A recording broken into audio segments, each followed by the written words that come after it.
Tada grįžtat atgal šiaudeliu ir lipdot vėl prie šiaudelius. Vėl grįžtat, vėl žodžiu daro kvadratėlius kaip matematikos sąsiuvinio lapas.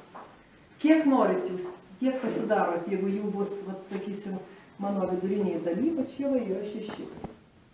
Pats viduriukas.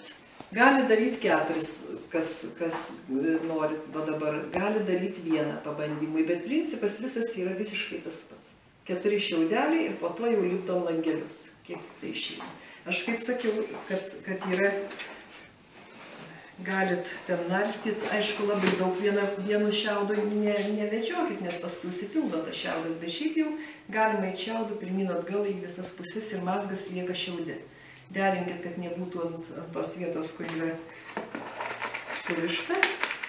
O jeigu jums pristinga siūlo, paprasčiausiai paderinkit vėl, kad tas siūlas liktų mazgas siūlė, suriškit kitą ir mazgą paslėpsit pačiam šiaudė.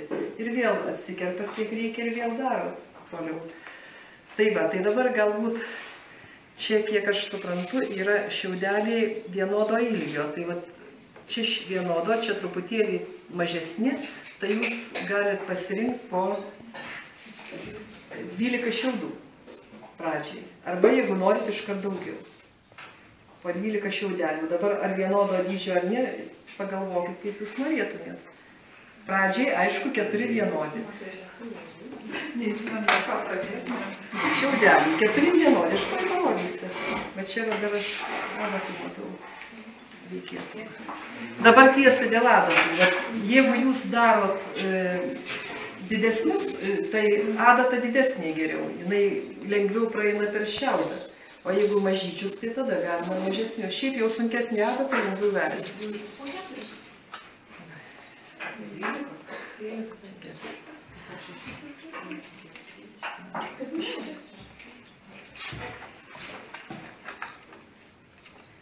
Atsiprašau, Irena, po kiek šiaudelių reikia? 4 dabar. 4 ilgesnius ar trumpesnius? Kokius norit? Labai ilgi. Siūlas ilgas turi būti paskui. Kad nesiveltų. Aš tai viengubas ir mazgo nereikia gale. Ai, čia datyčiau turi. Aš mėnuoju, va čia užtenka, matau, ir gerūzą.